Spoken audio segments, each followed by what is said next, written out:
Comment retenir les noms, les faits, les dates alors que sur le moment, pour nous, c'est du chinois? Comment retenir des faits abstraits qui ne se rattachent à rien? Bonjour à tous, bienvenue sur Mon Bagage Culturel. Je me présente rapidement, je m'appelle Evalie. Il y a quelques années, j'ai commencé à structurer ma culture générale. Parce que entre le travail, le quotidien et on va pas se mentir, toute cette flopée de séries qui nous divertissent avec beaucoup de talent, j'ai fini par m'éloigner un temps de la lecture et de la démarche intentionnelle de me cultiver. Aujourd'hui, par le biais de mon blog, Mon Bagage Culturel, je prends un grand plaisir à vous partager mes découvertes dans plein de domaines culturels absolument passionnants. Je vais répondre à une question qui a été posée en commentaire d'une de mes vidéos et c'est une question, je pense, qui concerne beaucoup de monde.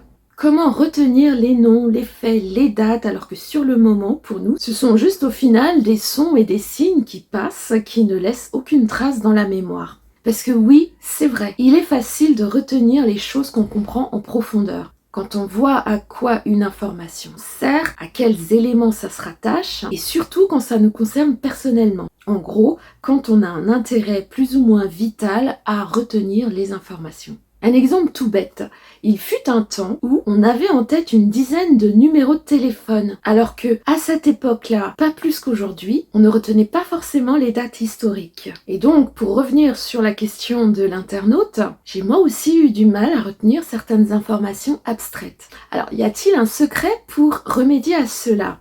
La réponse est non. En revanche, il y a des solutions. Et comme toujours, des méthodes. Alors, je vais commencer par poser le problème, expliquer pourquoi le cerveau n'arrive pas à retenir une information qu'il n'a pas au préalable associée à d'autres éléments. Ensuite, on va décortiquer le principe qui permet de créer ces associations entre les éléments nouveaux et les éléments que nous connaissons déjà. Et pour finir, je tâcherai d'éclairer le mécanisme avec 3 exemples. Alors, regardez bien cet épisode jusqu'à la fin, vous comprendrez un peu mieux le fonctionnement de la mémoire et vous saurez exactement comment procéder pour mémoriser durablement une date, un nom, une formule. Alors, on va poser un principe de base. Il ne sert pas à grand chose de répéter une information en boucle. Certes, il est très important d'apprendre certaines données par cœur, et d'ailleurs, les champions de la mémoire le font.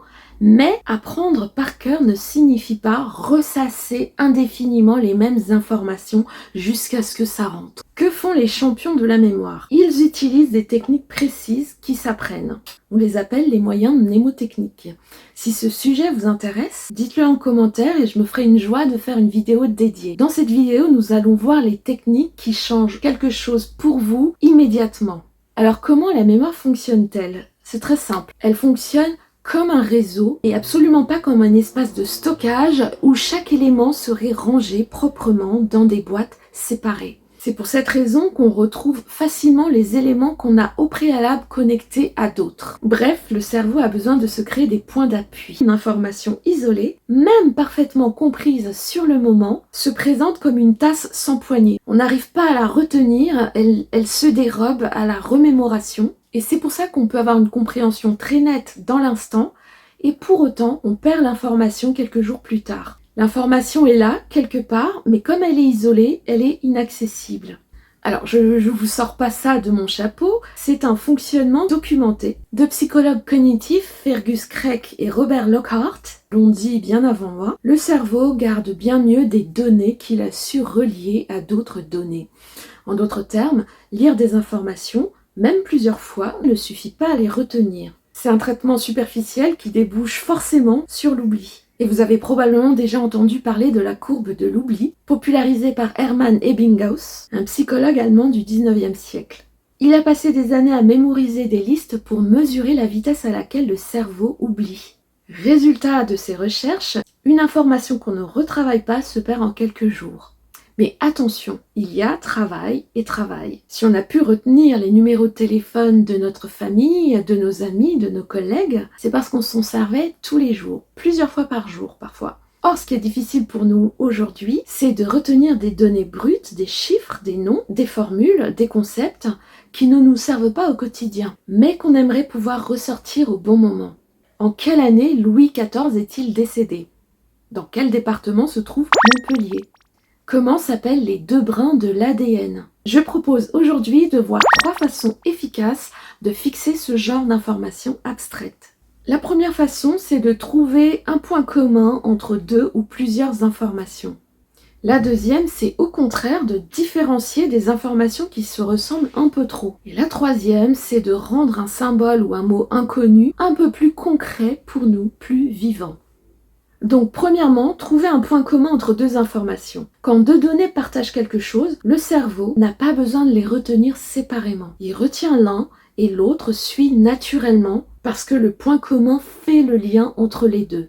Mais ce point commun n'est pas toujours évident, il faut souvent le chercher. Donc le geste, c'est de prendre ces 2 informations côte à côte et de se demander ce qu'elles partagent. Peut-être un chiffre, un domaine, une période, une couleur, une conséquence, une cause. On va chercher sous plusieurs angles jusqu'à trouver quelque chose qui tient. Et faire ça, s'engager à faire cette recherche, c'est appliquer l'un des piliers de la mémorisation qui est mobiliser son attention. On passe à la deuxième façon de trouver une poignée. Il s'agit de mettre les informations un peu trop ressemblantes en contraste. Dès que le cerveau arrive à définir une donnée en opposition à une autre, chacune de ces 2 données trouve sa place exacte dans notre mémoire. Par exemple, dans le système sanguin, j'ai souvent confondu la veine et l'artère. Mais dès que j'ai compris que l'une ramène le sang vers le cœur et que l'autre l'en éloigne, j'ai réussi à poser le contraste. Bon, encore faut-il savoir qui fait quoi exactement. Et c'est là que la poignée devient utile. En l'occurrence, j'ai trouvé un moyen mnémotechnique tout bête qui consiste à me rappeler que veine ressemble à revenir et que donc la veine ramène le sang vers le cœur. L'artère, au contraire, l'en éloigne. Donc ici, le contraste pose la distinction et la poignée fixe les éléments. Donc on passe à la troisième façon de mémoriser une donnée abstraite. Il s'agit de rattacher un symbole ou un mot inconnu à quelque chose qu'on connaît déjà. On a notre cerveau donc qui se trouve face à quelque chose qu'il ne connaît pas, qu'il ne comprend pas, qu'il ne relie à rien. Et dès qu'il trouve un équivalent concret dans ce qu'il connaît, le mot cesse d'être flottant et devient accessible. Prenons l'exemple du mot oxymore. Pas forcément évident à retenir parce qu'il ne ressemble à rien de familier. Et au lycée, voici comment je m'en suis sortie. Je me suis accrochée à l'expression more, au mot more en anglais qui veut dire plus, et à oxy qui ressemble fortement à oxy qui veut dire tuer, assassiner. Donc le plus d'un côté, plus de vie, plus de tout, et la mort totale de l'autre. On a donc une opposition totale comme entre le jour et la nuit, la vie et la mort. Et on se rappelle comme ça qu'un oxymore associe 2 mots opposés, comme dans obscure clarté ou dans silence assourdissant. Bon, il est possible que tout ça reste justement très abstrait pour vous. On va donc prendre des exemples. Un exemple très parlant, les jalons de la préhistoire. Pour moi, les dates de la préhistoire ont toujours été complètement nébuleuses. Je savais que c'était une période très ancienne, mais j'avais pas de date en tête. Et il m'a suffi de prendre conscience de 2 éléments pour sortir du flou total. J'ai appris un jour, bien après le lycée, le collège, le CM2 et toute ma scolarité, que les premiers humains sont apparus autour de moins 3 millions d'années avant notre ère. Donc ça, c'est le début de la préhistoire. La fin de la préhistoire, elle, survient avec la découverte de l'écriture qui a lieu vers moins 3300. C'est tout bête, mais ça m'a tiré d'affaire. Les chiffres 3 et 0 qui se répètent dans ces 2 jalons m'ont permis de mémoriser à tout jamais ces 2 dates fondamentales. Et à partir de ces 2 bornes, j'ai pu organiser le reste des jalons. C'est la preuve qu'il est beaucoup plus facile de retenir 2 informations qui ont un point commun que d'essayer de fixer des éléments complètement isolés. Deuxième exemple, les grands auteurs en sociologie. Quand on découvre la sociologie, on apprend très rapidement qu'il y a 4 auteurs à retenir. Émile Durkheim, Max Weber, Pierre Bourdieu, Raymond Boudon. Il y en a plein d'autres, chacun a son top 4, mais moi je me suis dit que j'avais besoin de retenir ces 4-là. Alors je les ai mis en contraste et je m'excuse à l'avance auprès des puristes. J'ai fait en sorte que pour mon cerveau, chaque auteur prenne du relief, quitte à beaucoup plus tard aller dans la nuance, creuser, approfondir. Donc pour commencer à distinguer les sociologues les uns des autres, j'ai commencé par Durkheim. Durkheim égale fondateur de la sociologie. C'est faux, mais c'est un bon début. Et c'est un début qui permet déjà de se dire d'emblée qu'il s'agit d'une idée reçue, et cet angle permet de s'en souvenir définitivement. Dans le détail, Durkheim a identifié et modélisé le fonctionnement d'une société, les règles collectives que les individus suivent, qu'ils le veuillent ou non, et ce sont des règles qui n'ont pas grand-chose à voir avec la psychologie, avec l'inconscient, mais qui lui sont imposées par la collectivité. Max Weber prend cet héritage et va lui partir de l'individu. Il cherche le sens que les individus donnent à leurs actes. Bourdieu arrive un peu plus tard et montre comment l'environnement façonne les individus, non pas de manière imposée par des règles, mais par des pratiques, des habitus, des comportements qui sont hérités, transmis. Boudon se met en décalage par rapport à tout ce beau monde et explique que les phénomènes collectifs sont le résultat de l'addition de choix individuels et qui provoquent des conséquences indésirées, surprenantes, mais qui ne relèvent ni de règles ni de principes. Donc avec cette façon de mettre les 4 auteurs en contraste, les uns après les autres, j'ai pu mémoriser les tenants et aboutissants de mon top 4 des sociologues à connaître. On peut prendre un dernier exemple avec une formule impossible à réellement expliquer qui est E égale MC2. Personnellement, tant que les éléments étaient restés séparés, j'avais du mal à comprendre de quoi parlait cette formule exactement. On a des lettres, des chiffres, une majuscule, des minuscules, mais on comprend pas à quoi ça correspond. Et lorsque j'ai focalisé mon attention sur ce problème, j'ai compris que le blocage venait de la lettre C, C comme chinois. J'avais bien mémorisé que E correspondait à l'énergie et M à la masse, mais qu'est-ce que C ? Il a fallu que je comprenne que C signifiait en fait celeritas, qui en latin signifie vitesse, pour que je me remémore que ça correspond à la vitesse de la lumière. Du coup, on a énergie égale la masse multipliée par la vitesse de la lumière au carré. Donc ça signifie tout simplement que la masse d'un objet n'est pas quelque chose d'inerte. Aucune masse n'est inerte, c'est de l'énergie gelée. Et cette découverte a ouvert les portes à l'énergie nucléaire d'un côté et à la bombe atomique de l'autre.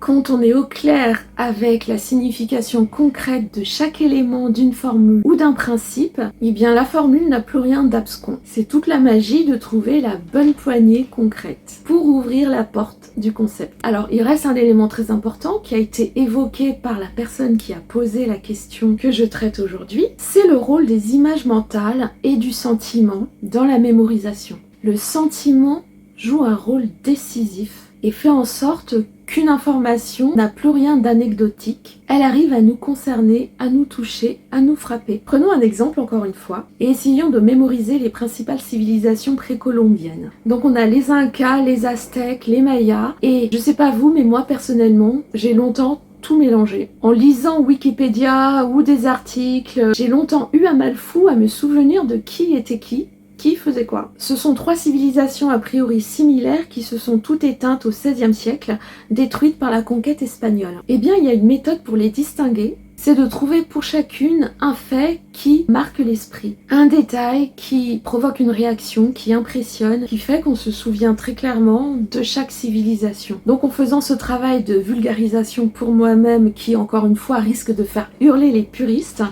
j'en suis arrivée à la conclusion que les Mayas sont un peu les intellectuels des 3. Ils ont pu développer une astronomie, des calendriers, des mathématiques avancées, bien avant que l'Europe ne découvre le chiffre 0. Leur civilisation s'étendait sur le sud du Mexique actuel, le Guatemala, le Belize, et ce, entre 2000 avant Jésus-Christ et le XVIe siècle. Les Aztèques ont pratiqué, sont connus pour avoir pratiqué des sacrifices humains comme de nombreuses autres civilisations précolombiennes, mais à une grande échelle.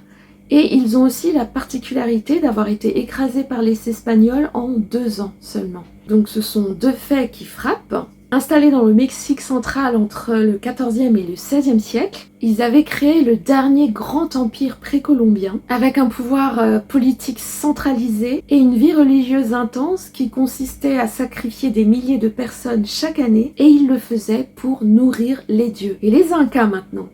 Les Incas sont des bâtisseurs méthodiques qui sont capables d'organiser ce que personne d'autre sur ce continent n'a réussi à faire. Ils avaient construit un empire dans les Andes, principalement sur l'actuel Pérou, du XIIIe au XVIe siècle. Ils ont taillé des routes dans la montagne sur des milliers de kilomètres et ils ont administré un territoire immense depuis une seule capitale. Donc on a trois civilisations a priori très similaires mais qui en fait ont trois visages très différents. Et ce qui nous reste en tête en premier, ce ne sont pas d'abord des dates, c'est le fait que les Aztèques égorgent leurs prisonniers pour nourrir leurs dieux, les Incas organisent un empire entier sans même connaître l'écriture, et les Mayas construisent un calendrier beaucoup plus clair que celui des Européens à l'époque. Alors si vous avez besoin que je développe certains des exemples que j'ai passés en revue, n'hésitez pas à le dire en commentaire, et je me ferai vraiment une joie d'en faire une vidéo dédiée. En conclusion, si on ne devait garder qu'une chose, ce serait celle-ci. Il est totalement normal de ne pas retenir une information sans contexte. Comment retenir des faits abstraits qui ne se rattachent à rien? Eh bien en fait on ne peut pas. On garde une information en mémoire quand on a su l'accrocher à quelque chose, avec des points d'appui dans ce qu'on connaît déjà.